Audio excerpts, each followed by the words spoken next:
Bienvenidos al espacio de expansión en ADN 40. Soy Alberto Bello, editor en jefe de Grupo Expansión. Y hoy vamos a hablar de cultura laboral, cultura del trabajo en las oficinas de empresas o gobierno. Como saben, en México ha entrado en vigor una norma para proteger a los empleados del estrés laboral.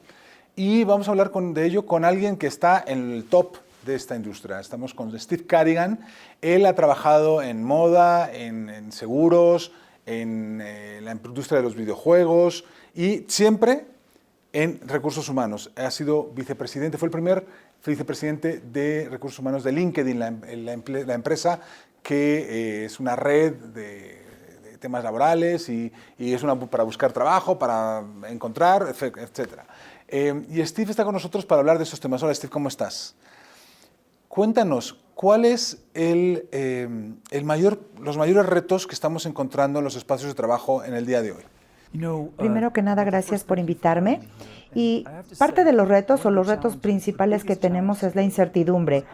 Y por incertidumbre me refiero a los profesionales y las compañías saben menos de cuáles son las habilidades que se necesitan en el futuro que en cualquier otro tiempo en la historia. He trabajado con muchos directores ejecutivos, etcétera, y esta ecuación es muy difícil. Nadie sabe exactamente cuáles son las habilidades que se necesitan para el futuro. Entonces, para un negocio, si quieren crecer, etcétera, y con un mercado creciendo y cambiando tanto, es muy difícil. Entonces, necesitamos proyectar cuáles son las habilidades que se necesitan.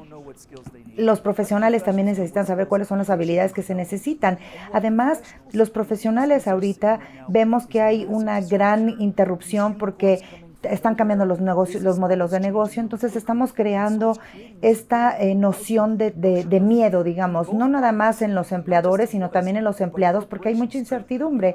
He pasado mucho tiempo en Sudamérica, en Canadá, en Estados Unidos y ahora en México y en Europa, y todo el mundo tiene este mismo reto. ¿Cuáles son las habilidades que se necesitan para el futuro? Porque la tecnología está cambiando rápidamente, más que nuestra habilidad de poder tener habilidades y poder cumplir con esas necesidades. En LinkedIn tuviste la oportunidad de crear una cultura de trabajo desde cero, desde la nada. ¿Cuál fue tu experiencia? ¿Qué hiciste? ¿En qué deberían estar pensando las empresas crear como cultura de trabajo? Primero que nada es que, mira, antes de entrar a LinkedIn solamente había trabajado para grandes compañías en el mundo y lo que siempre estaban buscando las empresas era cambiar un poco la cultura. Por primera vez en la vida, como tú lo dijiste en LinkedIn, tuve la oportunidad de crear algo. Pensé que iba a ser muy sencillo y no lo fue, porque el equipo de liderazgo no estaba de acuerdo con respecto a qué cultura necesitábamos tener, valores, etcétera. Y éramos una compañía joven, teníamos solamente 6 años y todavía no teníamos muy buena idea de quién era cómo queríamos ser. Ahora, crear esto fue algo muy bueno, pero lo que aprendí fue muy sorprendente y te lo voy a compartir. Lo que aprendí es que lo que nosotros hacemos es que cuando le preguntamos a la gente qué cultura quieren, yo trabajé como en recursos humanos por muchísimos años y nunca nadie me preguntó qué cultura quiero. Siempre me dijeron, sabes que esta es una cultura, díselas a los empleados, pero ahorita fue una muy buena oportunidad de poder ir a preguntarles a los equipos, a ver, vamos a definir nuestra propia cultura, lo que es importante para nosotros. Y no nos tomó tanto tiempo acordar en esto, porque muchas personas seguramente van a acordar estos principios. Primero, queremos tener un gran entorno en donde podamos tener un crecimiento y de resolver un problema y resolver cosas que importen.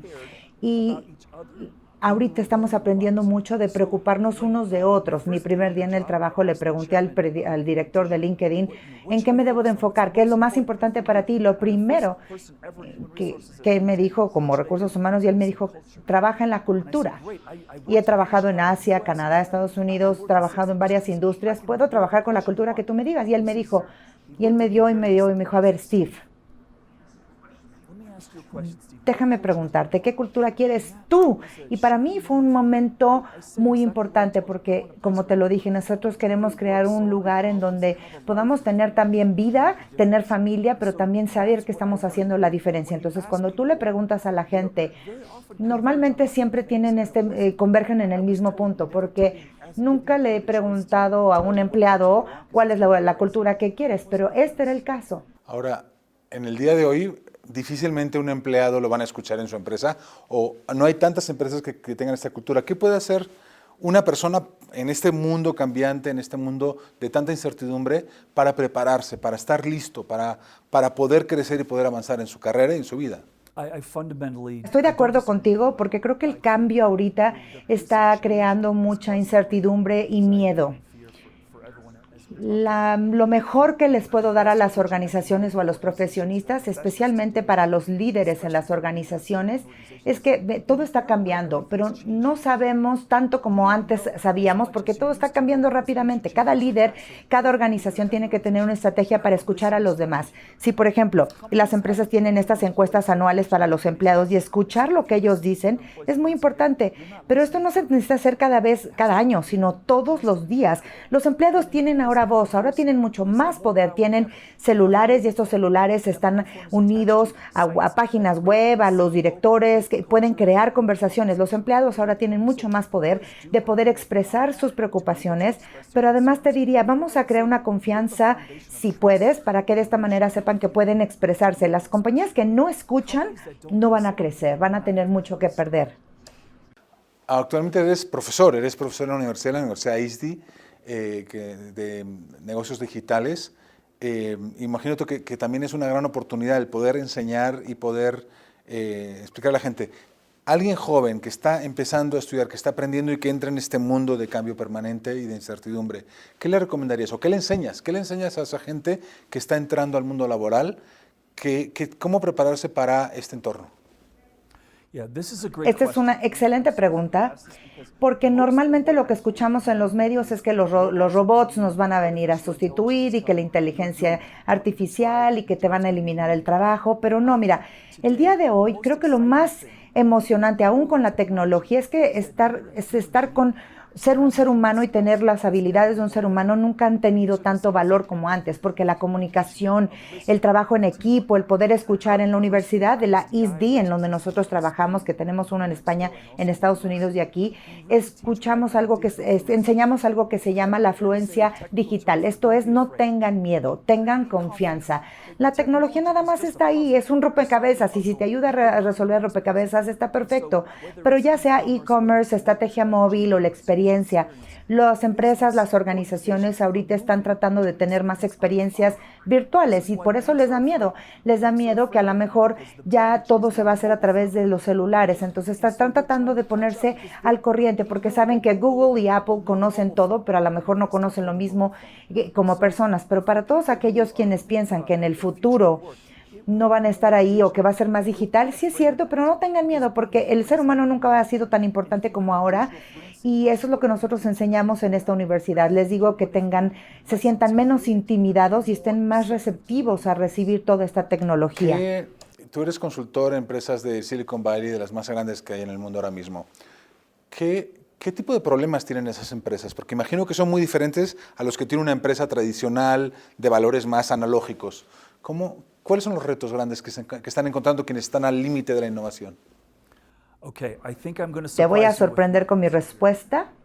Los problemas que las compañías en Silicon Valley tienen no son distintas que las compañías que hablamos de las otras. Pasé 2 días hablando con ejecutivos y profesionales en México, por ejemplo, y dicen, no puedo contratar a la gente rápido, no puedo encontrar a la gente con las habilidades, la gente no se queda en las empresas el tiempo que se debía de quedar, y esto es el mismo reto de todos. Tengo amigos que están reclutando gente en Facebook, pero mucha gente dice, ok, quiero trabajar para Facebook o para Google, son súper empresas, y les digo a mis amigos, ¿cuál es el problema? Y me dicen, no encontramos las habilidades que necesitamos, no podemos encontrar la representación, por ejemplo, que necesitamos, mujeres con habilidades, y no es distinto de lo que pasa en Silicon Valley. Hay un tema del que se habla mucho, que es de los millennials, los centennials, la generación X. ¿Realmente existe, realmente en la fuerza laboral hay una diferencia generacional entre quienes nacieron digitales, quienes no, los baby boomers?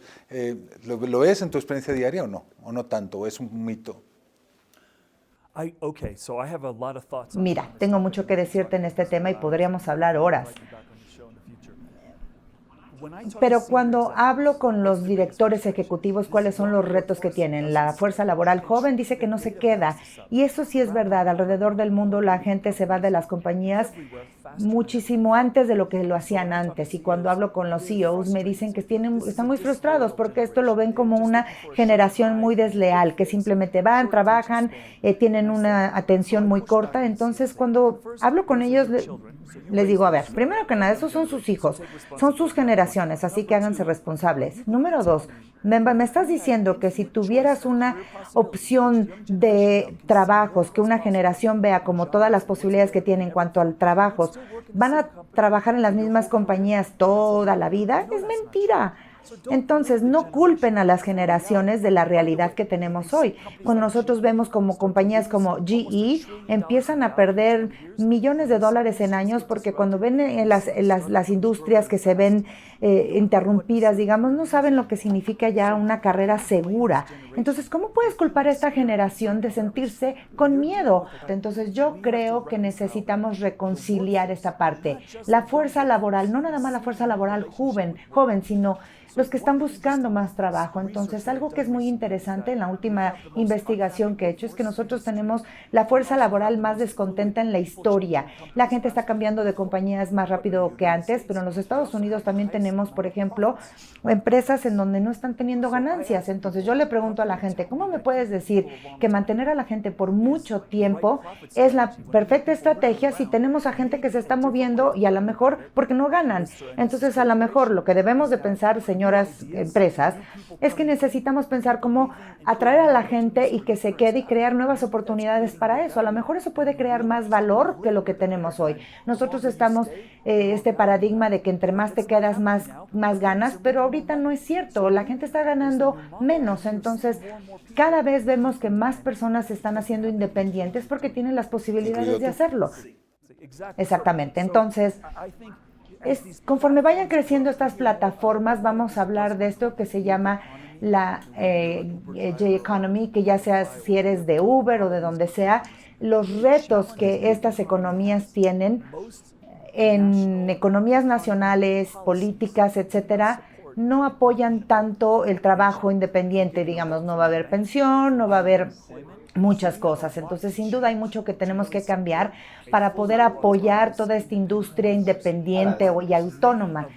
Y cuando hablo con profesionales, por ejemplo, les digo, a ver, pensemos globalmente, si a lo mejor vamos a tener 50-60% de la fuerza laboral que no van a estar trabajando con empresas, entonces hay que pensar esto. Eso es un cambio profundo. ¿Qué pueden...? A ver, hemos hablado de lo que pueden hacer las empresas, lo que pueden hacer los individuos, pero hay más jugadores en la mesa. Están las universidades, que también hemos hablado de ellas, y pues también están los gobiernos o los congresos que pueden legislar. Olvidemos la polarización, imaginemos que tenemos democracias funcionales que toman decisiones. ¿Qué crees tú que podríamos hacer desde el punto de vista legal o político para atender esta situación? ¿O crees que no hay que hacer nada? ¿Crees que habrían leyes? Acabas de decir que hay una desprotección a aquellos que son trabajadores independientes, pero ¿hay alguna cosa que pueda hacerse desde el lugar de la política pública para mejorar esta situación o para atenderla al menos? Esta es una excelente pregunta. Yo creo que cada país tiene su propia lucha por todas las presiones que acabo de mencionar. Me parece que necesitamos abordar el problema juntos, que los límites que nosotros tenemos entre las instituciones y las corporaciones necesitan acortarse. Nosotros tenemos, por ejemplo, estar las empresas dentro de las escuelas con las empresas, trabajar todos en conjunto. Algo que nosotros aprendimos en la Universidad de ISD es que cuando nosotros vamos con una compañía y le pedimos que nos ayude con un problema de una empresa nueva, se emocionan. ¿Por qué? Porque en su compañía no les piden que resuelvan problemas, les dicen qué hacer. ¿Me explico? Y ese es un cambio muy importante. Cuando nosotros invitamos a la gente a un entorno distinto, o cuando un gobierno cambia un poquito las políticas y dicen, pueden venir y se pueden sentar con nosotros una semana, digamos, y hablar de temas, no sé, o participar y cómo podemos ser más efectivos, necesitamos empezar a pensar en temas distintos, no nada más en los otros, sino en temas distintos. Y tiene que ver más con, no una agenda política, sino de qué manera nos podemos beneficiar todos si resolvemos este problema juntos. Muy bien, muchísimas gracias Steve Cadigan, ex vicepresidente de LinkedIn y mil cosas más que ha hecho en la vida, consultor en Silicon Valley en temas de fuerza laboral, de recursos humanos. pues colaboración entre gobierno, empresas, emprendedores, todo lo que podamos poner en la mesa es bueno para repensar el futuro y crear nuevos modelos de negocio, nuevos modelos de colaboración. Muchísimas gracias por acompañarlos a este espacio de Expansión ADN 40.